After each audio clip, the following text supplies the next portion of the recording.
adventure in Pipeman on W4CY Radio.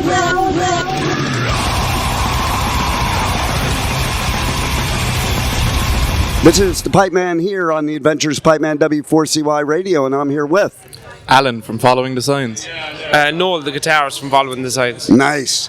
So you followed the signs into Bloodstock, huh? Yeah. We did. It was a long journey.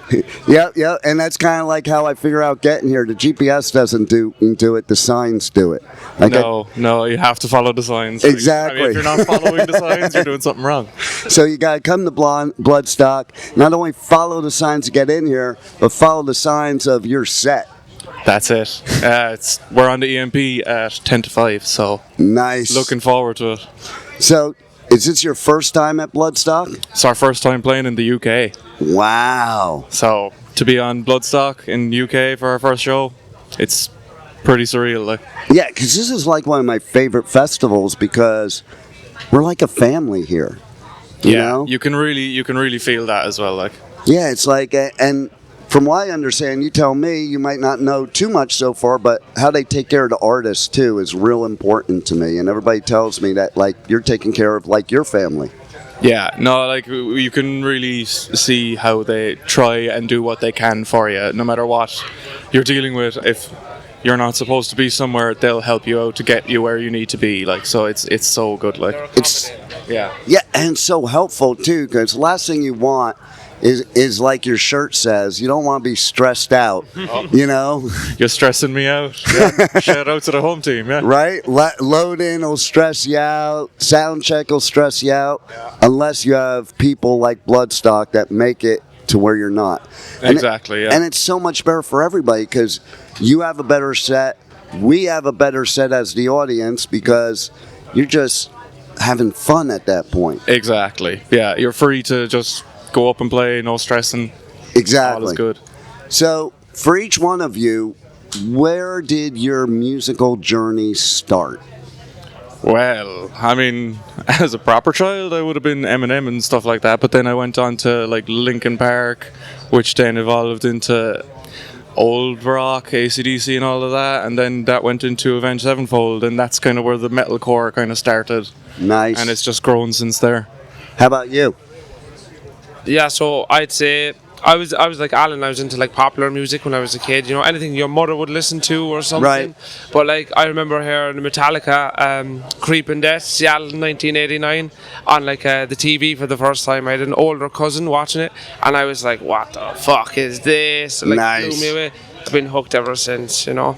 So it was Metallica, and then I went into like the new metal-y stuff, like Slipknot and stuff like that, and now I just got a broad, weird metal taste. Yes, too bad you weren't here yesterday because Slipknot's kids played yesterday. We caught them. We were. You did catch them. Yeah, They're good, right? Yeah. They're good, right? Amazing, yeah.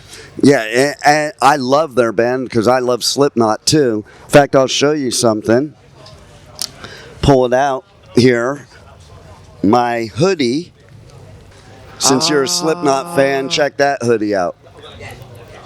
Wow, that's class. That's sick. Right? That's unreal. And I don't think you don't own a hoodie anymore, unfortunately. Yeah, I don't need the hoodie right now. Maybe later. That's the bipolar weather over here. Like when the sun goes down, a couple of nights, you've been here. It was freezing those first cold, couple of nights, man. I'm like, I don't even know how to dress. Like, I'll pack shit in my backpack to be prepared for whatever's going to happen. I think this is the first time, like, I have sleep clothes and, like, wearing clothes during the day, you know? Right? Like, I'm usually just, like, in my underwear asleep, not a hope in this tent. It's, like, condensation everywhere. I'm freezing. Oh. All worth it, though. Right? Oh, yeah. The things we do for music, right? Yep. Has to be done. I mean, like, this is what we want to do. You got to go through with the grind first. That's right. And it is the best therapy music, you know, for you, the band, and for me, the listener, you know. And so that is what makes it worth it. Yeah, big time. It's all about the connection that you get. Like when you have people coming up saying, oh, that part of that song really stuck with me. And like, that's just unreal to be able to have that effect on people. And it's weird to think as well, like as humans, we can just like make these sounds and connect, you know. Yeah. So music, when you think about it, it's crazy. Like, you know, I love it. Yeah, that's why it's a shame in my country they keep trying to take music and the arts out of school. And I think no matter what, it should be in there because that is part of making you a well-rounded person. You know, you could be book smart, but you need to be smart in the arts and everything else too to really, in my opinion, have a full life. Yeah, it's an important form of self-expression. Like, you know, I think everyone should learn an instrument or try a bit of music because it's just a skill that's very useful to have for your mental as well, you know. Absolutely, you can just disappear in it, or like we're here at Bloodstock and I don't even give a fuck what's going on out there in the world. I don't even know. I haven't even looked at any news or nothing. I don't give a shit. I'll deal with it when I get back to it, and then I'll probably not deal with it either.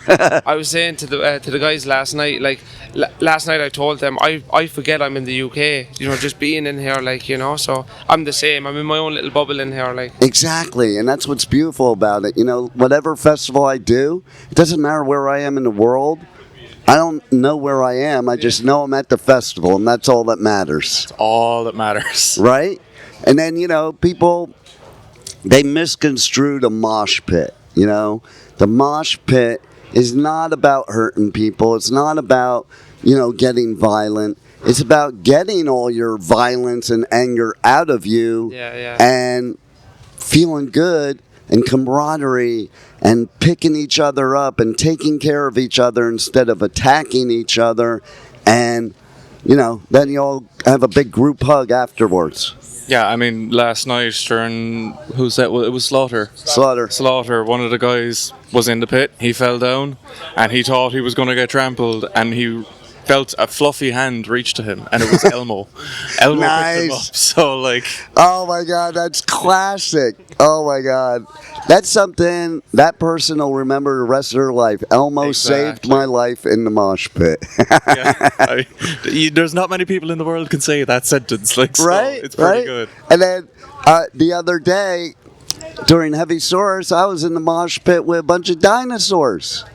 That was the best thing I've ever seen. That was so much fun. Over, there was like 12 dinosaurs just running in a circle. It was so funny. It was so much fun. And then with Evil Scarecrow, there were spiders and crabs, and it's just, this is what the world needs. This kind of stuff, you know, and it, you know, the expression, like you said, like there was recently, like I don't know, last month.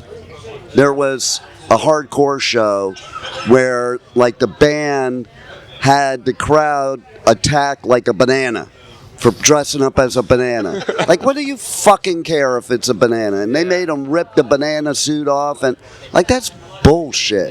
We don't need those old school gatekeepers anymore. I lived those times of the gatekeeping, and it was bullshit.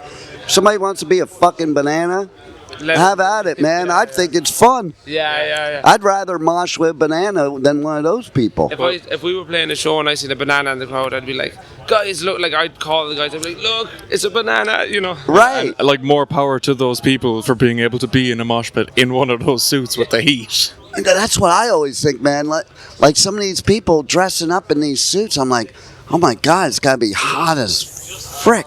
Yeah. You know, it's like, wow. But they're dedicated to having fun. And that's why we're here. That's why you're here. Like, if a band isn't on stage having fun, I don't know what they're doing being a band, you know? Yeah, exactly. Yeah. That's what this is all about. And if you're not having fun, the crowd will tell you're not having fun. Exactly. You pick up on that stuff, like, you know? So, how would you describe to our listeners, without using a label like a genre, your band? I'd say we're hectic in all the right ways. That's a great description. How about you? He thought that question was hard. He's better with words than I am, even though I'm the vocalist. But like, I'm heavy but melodic. You know. That's a good description there. That's kind of the way I would describe us anyway. Because I love doing that because I want to hear the artist's point of view of their own music, and I'm sick and tired of whoever it is, record labels, audiences, other bands, putting artists in a box. There's so many microgenres, so many subgenres that it's getting ridiculous already. It's all just rock and metal, in my opinion. Yeah, I agree. You know, I don't have to like a certain type of metal. I like all metal. Yeah. Like, are there bands I may not like? Sure. But not because of what subgenre they're in, you know? It's still metal at the end of the day. Like Exactly. I mean, it's a 3-minute song. Do I like it or not? You know, Exactly. You don't need a genre to decide. And you don't need to listen. I think it would be kind of boring to listen to the exact same subgenre or microgenre over and over and over again. Same with for an artist. Like Ali said it best from Bring Me Horizon. He said, why do I want to write the same song over and over again? Yeah, I mean, what's the point? we love Bring Me, so like I would say that Bring Me is kind of direction that we're kind of headed to. Nice. So like we have the singing bits, we have the screamy bits, but then we're adding a lot of like synths and stuff now, and it's getting good. They're in my top 5. I fucking love them, and they have such a great live show. My favorite lyric of all time is, I can't drown my demons, they know how to swim. Yes, That's like the most brilliant shit ever, man. And he wrote that in rehab. Yeah. So, you know, and the point is, I think, like, I remember when the first song off the newest album came out, and it was it's like old school deathcore, and I think what happens is the artist kind of gets bored of doing the same shit all the time, so he diverted to other areas. And now, when you go back to the deathcore, it's fresh and new again. Yeah. Instead of just going through the motions. You give it that time to breathe, like, you know. Exactly. Keep them guessing what you're doing next. Exactly. Tell people. Why is there a rule why you can't do both? You know, why can't I release a 70s rock song 1 month and then do a deathcore song then? There shouldn't be rules. I mean, even with that said, we have a song that we have written. It's not released, but it's very pop in comparison to some of the heavy stuff that we've written. Like, but it's still a banger of a tune. It's very like 80s rock pop music. So, yeah. So we'll have to decide how we slot that one in. You know, but yeah, it's cool. I prefer the diversification, and you know, as you grow as an artist, you do want to experiment and see what you can do. You know, when you start off, you have limited like abilities and limited things you could go to, but as you learn your craft, you want to exercise everything you've learned and grown as a musician. Yeah, a painter doesn't just use one color, like. Exactly, 100%. And you know what? If it's a good song, like we said, it's a good song. Yeah. It doesn't matter who the band is or what it is. And like I look at somebody like Lady Gaga doing that performance with Metallica, I'm like, oh my God, she's a fucking badass rocker. And yet she was doing something with Tony Bennett like the month before. Yeah. You know, so to me, I'm like, mad respect. She's well-rounded and can perform in any arena. And she killed it with him too. Like, she did very good, you know. Exactly. And you know what? She had to pick up the slack because James Mike wasn't working. Yeah, he wasn't happy. And I know somebody that works the Grammys. Oh. He was pissed, man. He went back to the dressing room and he lost his shit. And I can't blame him.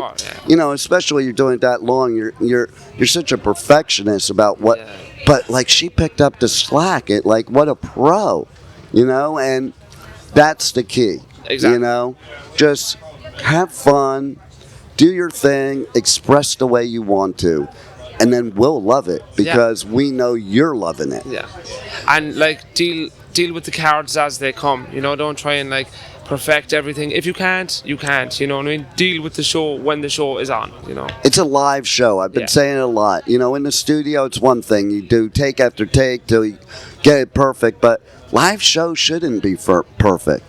And who the hell even notices either except you? You know, you're the artist, just like all of us. You know, you're your own worst critic. But most of the people out in the audience don't even know that you fucked up when you do. Oh, yeah. We actually have a thing during our practice sessions, like where, especially me and him, because we're always stood next to each other.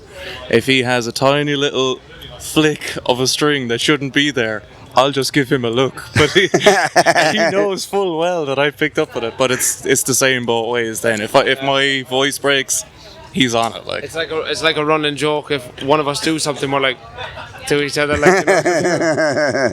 See, I love that. And like a good artist just keeps going and doesn't even like. Oh, God, yeah. You're giving those slight looks to each other. We don't notice it. Yeah, we think you're just like being, hey, what's up? We're having fun here. But the fact is, when you just go on, nobody notices. It's when you're like, I've seen artists where they like freak out on stage. And I'm like, that just made it worse. You can't do that, like, you know, like I do that to him during practices. Like if it happened live, I wouldn't even look at him. You know, I would just keep, you know. Exactly. Just it's a continue. performance at the end of the day. Like, I mean, you can have mistakes, and as we said, it's a live show. Like, so You're human. it's natural. Nothing. It's very difficult to be exactly like the record. Exactly. But I'm still going to do my best to make it. And who as good wants as I it to can. be? Like Metallica just said it. They were like, "You're not listening to an MP3. It's a live band." You Yeah. know what I mean? Yeah. And like my feeling is like, I don't want to listen to the album at a live show.